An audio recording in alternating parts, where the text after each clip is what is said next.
जो दिखता है वही बिकता है। ये बात किसी भी विज्ञापन के लिए साबित होती है, लेकिन हाल फिलहाल में विज्ञापन से ज्यादा कोई व्यक्ति जितना ज्यादा दिखता है उतना ज्यादा उसकी मार्केट वैल्यू यानी कि उतना ज्यादा वो बिकता है। और यही सारी चीजें एक छोटे से बच्चे के साथ हो रही है। अभिनव अरोड़ा को आप लोगों ने सोशल मीडिया के हर एक प्लेटफॉर्म के ऊपर अवश्य एक बार देखा होगा, या इसके वायरल वीडियोस, या फिर हाल फिलहाल में यूट्यूब से लेकर इंस्टाग्राम, ट्विटर, फेसबुक, हर एक प्लेटफॉर्म के ऊपर अभिनव अरोड़ा एक्सपोज आप लोगों ने वीडियो तो अवश्य ही एक ना एक बार देखा ही होगा।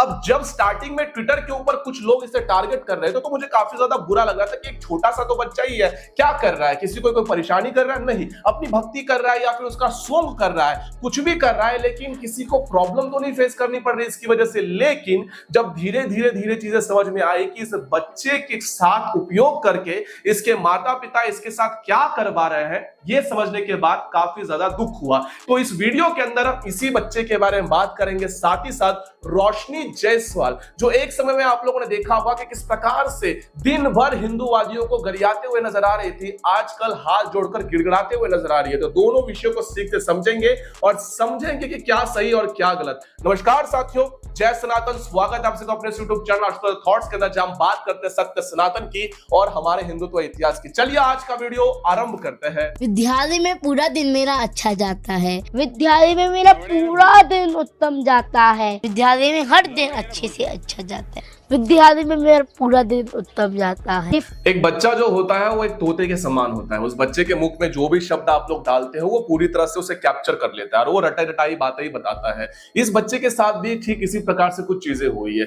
तो इस बच्चे की मुझे कहीं तक भी दूर दूर तक कोई भी गलती नजर नहीं आ रही, क्योंकि उसे जो सिखाया गया है, जो बताया गया, वही वो बार बार चीजें रट रहा है। अब मिट्टी को आकार देने के लिए किस प्रकार से उसमें हाथ डालना है ये तो आपका निर्णय है, और जिस प्रकार से आप उसमें हाथ डालिएगा बच्चा उसी प्रकार का आकार लेना आरंभ करेगा। अब आगे सुनते हैं। ये फर्क नहीं पड़ता कि जमाना क्या कहता है, मुझे तो ये पता है कि कान्हा मुझे अपना कहता है। मुझे नहीं फर्क पड़ता कि जमाना, मुझे फर्क नहीं पड़ता, मुझे फर्क नहीं पड़ता। देखो डेली रूटीन कैसा होता तो आप मुझे अपना स्केड्यूल बताइए। आपका जो डेली रूटीन है, आपकी जो दिनचर्या है, जो आपकी दिनचर्या चलती है। 3:30 बजे जग जाता हूँ। मैं 3:30 बजे, 3:30 बजे मैं सुबह 3:30 बजे, मैं 3:30। यदि आप 50 साल की उम्र में भक्ति करने लगे हो तो भक्ति नहीं है। यदि आप 50 साल की उम्र में, यदि आप 50 साल की उम्र में, अगर आप 50 साल की उम्र में करने लगे तो वो भक्ति नहीं है। भक्ति तो कम उम्र। ये जो अभी बात कर रहे थे ना, ये इसके पिता है। और मेरा जो मैंने स्टार्टिंग में कहा ना कि ये तोते वाली बात, ये इसके पिता की देन है और ये सारी चीजें पहले से सिखा के रखी हुई है। और हम लोग जो इंटरव्यूज देने जाते हैं, मैं सच में बता रहा हूँ टू बी ऑनेस्ट, जब भी मीडिया में कोई इंटरव्यू देने के लिए जाते हैं तो हम लोग अपना क्वेश्चंस पहले से ही दे रखे होते हैं। बहुत जगहों पे ऐसे होते हैं, क्योंकि मुझसे पूछा जाता है कि आपको कोई क्वेश्चन है क्या, लेकिन हम लोग का जो पॉइंट ऑफ व्यू होता है वो काफी डिफरेंट होता है, पॉलिटिकल चीजें होती है, तो उसमें हमें अपने क्वेश्चन देने की जरूरत नहीं पड़ती है। तो ये जो आप लोग सोच रहे होंगे कि अलग अलग प्लेटफॉर्म के ऊपर एक ही चीजें कैसे आती है, तो ये पहले से ही स्क्रिप्टेड होता है। उन्हें पता होता है कि क्या पूछने वाले और क्या नहीं। इफ गलती से कुछ और पूछ लिया जाए तो ये बेचारा फंबल हो जाता है वहीं पर। आप अपने किसी प्रियजनों की उंगली काट करके खा सकते हैं। आप अपने प्रियजनों की उंगली काट कर, आप अपने प्रियजनों की उंगली काट कर। इस बच्चे ने कहा है कि आप किसी प्रियजन की उंगली काट कर खा सकते हैं। अब सही बात है, ये पॉइंट तो काफी अच्छा है, लेकिन इस बच्चे की और एक वीडियो वायरल हुई है जिसे देखकर मुझे काफी ज्यादा दुख हुआ। आप उसे एक बार देख लीजिए। लगाती है, पोछा लगाती है, खाना बनाती है गरम गरम, खुद नॉनवेज नहीं खाती लेकिन मेरे लिए चिकन बनाती।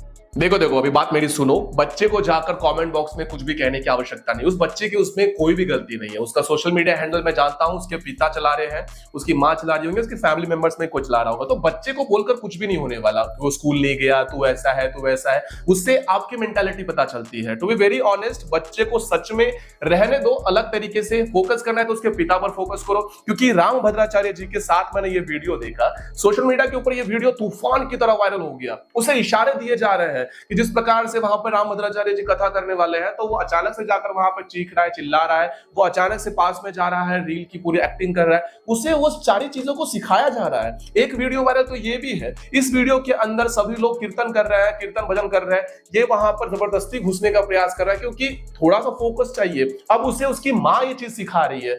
कितना ज्यादा कोई मतलब कैसे इतना लोभी हो सकता है ये तो मैं चीजें नहीं समझ में पा रहा हूं, लेकिन इसमें इस बच्चे की सच में 1% भी गलती नहीं है, क्योंकि ये तो मासूम सा बच्चा है।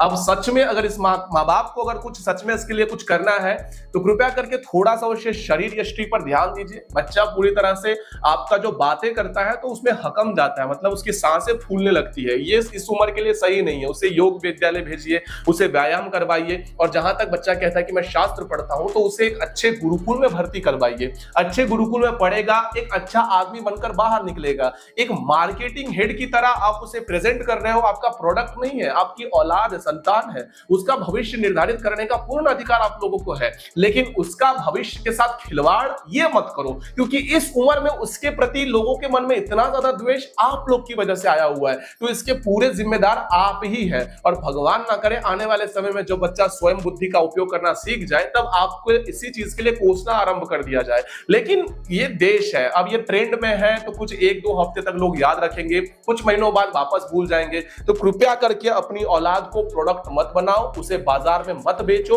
उसे बच्चा ही रहने दो, गुरुकुल भेजो। शास्त्र पढ़ने की बात करने से अच्छा उसे शास्त्र पढ़ने दीजिए और पढ़वाने दीजिए, उसके बाद इन सारी चीजों की कोई आवश्यकता ही नहीं रहेगी। कौन नहीं चाहता कि उसका बच्चा शास्त्र पढ़े, उसका बाद बच्चा धर्म की राह पर चले, लेकिन आप अपने बच्चों को धर्म के ऊपर नहीं चलवा रहे हो, आप अपने बच्चों को कहीं ना कहीं मार्केटिंग की तरह प्रेजेंट कर रहे हो, उसकी वजह से लोगों के अंदर चिढ़ है। अब क्लियर हो गई चीजें, तो मेरे जितने भी व्यूअर्स हैं मैं आप लोगों से निवेदन करूंगा कृपया करके बच्चे को हेट बिल्कुल ना दें। बात कहनी है तो उसके पिता को टैग करके कहे। अब बात करते हैं थोड़ा सा खुलकर, अपने शब्दों को बहुत सही तरीके से मैंने चयन करके बात किया, लेकिन अब बात करेंगे रोशनी जायसवाल के बारे में। कांग्रेस का एक चरण है, उस चरण को कितना भी चाटने का प्रयास करोगे आप एक सीमित तक ही चाट पाओगे। कुछ लोग जर्मनी में बैठकर करते हैं तो उन्हें लगता है कि हमें कोई कुछ नहीं कर सकता है, और उनसे प्रेरणा लेकर कुछ लोग वाराणसी में रहकर, यूपी में रहकर हमारे देश के प्रधानमंत्री के बारे में अभद्र से अभद्र टिप्पणी करते हैं, हमारे देश के प्रभु श्री रामचंद्र जी के बारे में अभद्र से अभद्र टिप्पणियां करते हैं। ये रोशनी जायसवाल, इन्होंने एक ट्वीट किया था। ये ट्वीट कुछ इस प्रकार से है, जिसे थोड़ा सा ब्लर कर दे रहा हो। आप लोगों ने इन्हें सोशल मीडिया के ऊपर कहीं ना कहीं अवश्य ही देखा होगा, अगर याद नहीं आ रहा होगा तो इनका ये वीडियो एक बार देख लीजिए। साहब तो कन्याकुमारी चले गए हैं मीडिया अटेंशन करने, सॉरी मेडिटेशन करने, और उसके बाद कंगना रनौत ने भी कह दिया है कि मैं भी चली 2 दिन तक कन्याकुमारी में साधना में लीन होने के लिए। अब कंगना जी वहाँ पे साहब का ध्यान भटकाएंगी या फिर ध्यान और लगवाएंगी, ये तो वक्त ही बताएगा। एक घटिया एक्सेंट के साथ एक घटिया सोच को प्रेजेंट करने वाली रोशनी जायसवाल की विचारधारा कितनी नीच और कितनी गिरी हुई है, और ये स्वयं कितनी गिरी हुई है, इसका ये प्रदर्शन करती है इस रील के अंदर, जहां पर ये बात कह रही है कि हमारे देश के प्रधानमंत्री कन्याकुमारी गए हुए हैं, अब कंगना रनौत भी जाएगी, दोनों क्या करें। मतलब कितना ज्यादा घटिया सोच इस औरत की हो सकती है। मैंने पहले ही कहा था आप लोगों को, कई वीडियो में बता चुका हूं कि नारी भी 2 प्रकार की होती है, एक जिन्हें देवी मानकर पूजा जाता है और दूसरी राक्षसनी कहा जाता है। ये उसी कैटेगरी की आने वाली बंदी है। अब कांग्रेस में हो तो जरूरी नहीं है कि हिंदुओं के विरुद्ध में ही बोले, ट्विटर के ऊपर अनेक ट्वीट इनको दिख जाएंगे, लेकिन इनकी विचारधारा देखिए किस प्रकार से ये दूसरी प्रियंका वाड्रा बनने का प्रयास कर रही है कि लोगों को बता दें कि आपके बैंक में खटाखट पैसे आने आरंभ हो जाएंगे। आज ये लग्जरियस लाइफ जी रहे हैं। ऐसे ही लाइफ आप लोगों ने देखा होगा, एक समय में गरीबी की लड़ाई लड़ने के लिए आने वाले कन्हैया कुमार भी है, वो भी अब लग्जरी लाइफ जी रहा है। हर कोई आकर अच्छी खासी लाइफ जी रहा है, लेकिन जब इन्होंने ऐसे ट्वीट किए, लोगों ने भड़क कर इनको गालियां दी, तो ये सीधे उनके घर पर पहुंच जाती है लोगों को पीटने के लिए। उसके बाद जब कार्रवाई होती है तब भीख मांगने के लिए आ जाती है, और भीख भी ऐसे ही मांगती है। एक झापड़ के लिए 10-11 बड़ी बड़ी धाराएं लगाकर मेरे पति, मेरे भाई और मेरे टीम मेंबर्स को जिस तरह से अरेस्ट किया गया और मेरे ऊपर भी सेक्शन 82 लगा दिया गया है, इससे मैं, मेरा मायका, मेरा ससुराल, मेरे सारे टीम मेंबर्स का घर परिवार सब तबाह हो चुका है। मेरी मदद कीजिए। रोशनी जायसवाल के घर को इस प्रकार से ढिंडोरा बजा बजा कर अब नीलाम किया जा रहा है। मैंने पहले भी कहा था कि जो इलेक्शन था ना पिछले वाला, उस इलेक्शन के दरमियान में कुछ लोग बहुत ज्यादा उछल रहे थे। मैंने कहा थोड़ा सा शांत रहो, शांत रहो, शांत रहो, हद से ज्यादा हदें पार मत करो। डायरेक्ट देश के प्रधानमंत्री को आप लोग इतनी अभद्र नीचे लेवल तक जाकर बातें बोल रहे हो, थोड़ा सा कंट्रोल करो, क्योंकि ये भी नहीं बचेंगे। तो आप अपने शब्दों का चयन बहुत ही सटीक तरीके से करें, क्योंकि शब्द ऐसे ही चीज है जो आपको उठा भी सकती है और गिरा भी सकती है। और उस बच्चे के लिए मैंने पहले भी कहा है, ये किसी प्रकार का कमेंट में जाकर कोई भी जो इतने हेट दे रहे हो ना भाई, तुम्हारी भी मेंटालिटी पता चल रही है। तो ज्यादा अपने घर के संस्कार मत दिखाओ, उसके माता पिता को बात जाकर बोलो, उस बच्चे को लेकर कृपया करके ना बोलो। और मैं अपनी समझदार लोगों से बस यही अपेक्षित करता हूं। अब कुछ दिनों तक हम लोग गांव जा रहे हैं, दरभंगा बिहार की ओर, तो वहां से आप लोग को छठ की वीडियोस, दिवाली की वीडियोस, ये सारी चीजें हमारे ब्लॉग चैनल पर देखेगा, तो आप लोग वहां जाकर सब्सक्राइब कर सकते हैं। इस पर 2-4 दिन के लिए खास करके छठ के लिए जा रहे हैं। और इस बार हमारी माताश्री पहली बार छठ कर रही है, क्योंकि इससे पहले दादी माँ कर रही थी। तो छठ की वो सारी चीजें हम लोग स्व अनुभव करने वाले हैं। तो आप लोगों को एक बार फिर से छठी मैया का आशीर्वाद आपके सभी घरों के ऊपर पड़ता रहे, और छठी मैया आपको इसी प्रकार से उन्नति प्रदान करे, उनका आशीर्वाद आप पर बना रहे, आपके परिवार पर बना रहे। आप सभी को दीपावली की शुभकामनाएं। अब अगले वीडियो के अंदर मिलता है सनातनियों, तब तक के लिए जय सनातन।